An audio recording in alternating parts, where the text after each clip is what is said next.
دعا کرنے کا طریقہ کیا ہونا چاہیے؟ انسان جب اللہ کے ہاں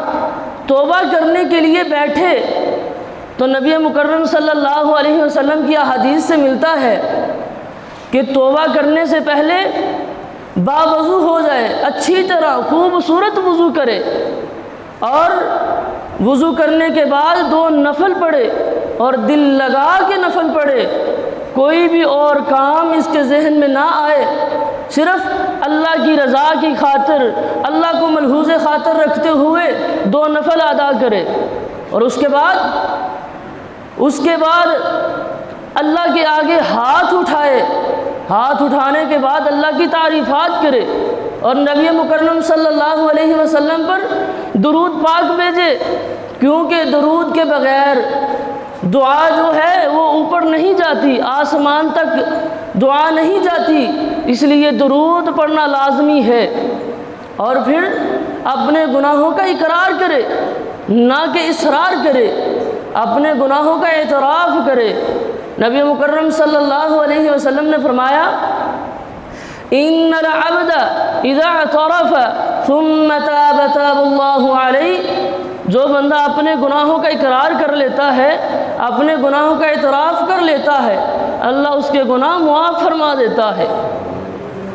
اور اقرار کرنا کافی نہیں ہے، جو گناہ کیے ہیں ان پہ شرمندگی بھی ہونی چاہیے، شرمندگی کا احساس بھی ہونا چاہیے، نہ کہ بندہ گناہ کرے اور اصرار کرے۔ اگر بندہ گناہ کر لے تو اس پہ شرمندہ ہونا چاہیے۔ نبی مکرم صلی اللہ علیہ وسلم کی حدیث ہے، فرمایا مومن وہ بندہ ہے جو نیکی کر لیتا ہے تو خوش ہوتا ہے، جب اس سے کوئی نیکی ہو جائے، کوئی نیک کام ہو جائے تو خوش ہوتا ہے۔ فرمایا جب کوئی کوتاہی ہو جائے، کوئی غلطی ہو جائے، کوئی گناہ ہو جائے تو اپنے کیے پہ شرمندہ ہوتا ہے، رنجیدہ ہوتا ہے، کبیدہ خاطر ہوتا ہے کہ یہ میں نے کیوں کر دیا، مجھ سے یہ کیوں ہو گیا، یہ میں نے کیوں بول دیا، کبیدہ خاطر ہوتا ہے، شرمندہ ہوتا ہے۔ اللہ کے رسول فرماتے ہیں، ان التوبہ الندم، ان التوبہ الندم والاستغفار، توبہ شرمندگی کا اور استغفار کا نام ہے۔ اگر بندہ توبہ کر لے تو اللہ معاف فرما دیتا ہے۔ توبہ نام ہی شرمندگی اور استغفار کا نام ہے، اور چاہیے کہ جو بندہ گناہ کرے اس گناہ کو چھوڑ دے، توبہ کرنے کے بعد اس گناہ کو چھوڑ دے۔ یہ نہیں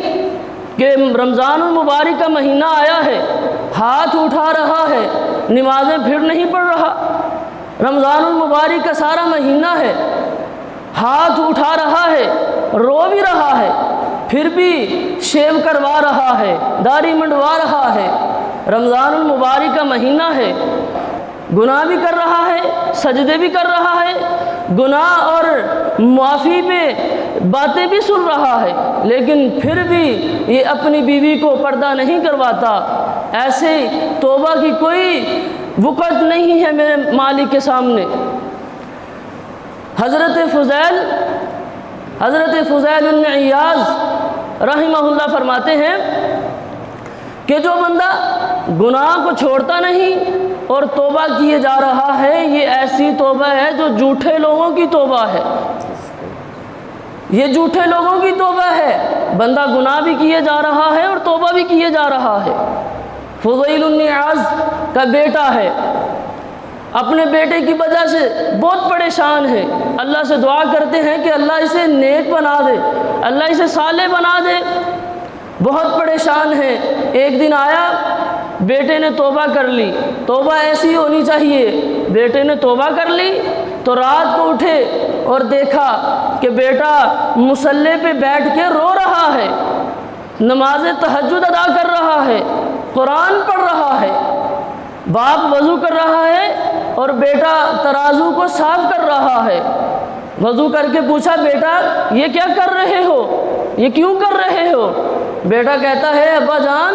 میں ترازو اس لیے صاف کر رہا ہوں، میں اس کو کپڑے کے ساتھ اس کی گرد و غبار کو اس لیے صاف کر رہا ہوں، میں نے اس ترازو پہ لوگوں کو اشیاء تول کے دینی ہے، جو اس پہ گرد و غبار آئی ہے نہ جانے اس کا بھی وزن ہو جائے تو میں قیامت کے دن اللہ کے سامنے کیا حساب دوں گا۔ اتنی توبہ کہ اپنی توبہ کرو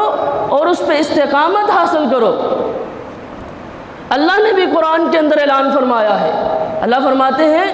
وہ لوگ جو اپنی جانوں پہ ظلم کر بیٹھتے ہیں، زیادتی کر بیٹھتے ہیں، اور جب ان کو رب کا خوف آ جاتا ہے تو اللہ کا ذکر کرتے ہیں اور اپنے گناہوں کی معافی مانگتے ہیں، اللہ سے توبہ کرتے ہیں۔ اور نبی مکرم صلی اللہ علیہ وسلم نے فرمایا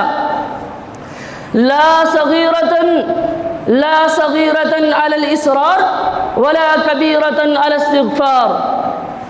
اگر صغیرہ گناہ بار بار کیے جائیں، ان پہ اصرار کیا جائے تو صغیرہ گناہ بھی بہت بڑے کبیرہ گناہ بن جاتے ہیں، اور کبیرہ گناہ اگر اللہ سے سچے دل کے ساتھ توبہ کر لی جائے، اللہ سے سچے دل کے ساتھ معافی مانگ لی جائے تو اللہ ان گناہوں کو بھی معاف فرما دیتا ہے۔ نہ کہ معاف فرماتا ہے، اللہ تعالیٰ اتنا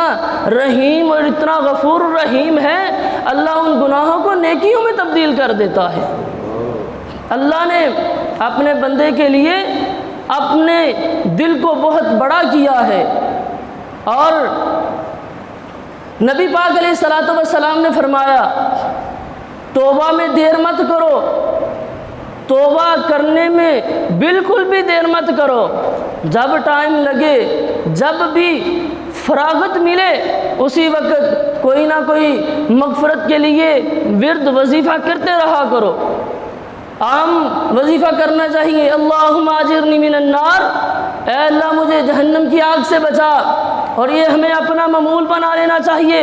کہ اللہ سے دعا کرتے رہنا چاہیے۔ کبھی دعا کرنا چاہیے اللہم انی اسألک الجنۃ واعوذ بک من النار،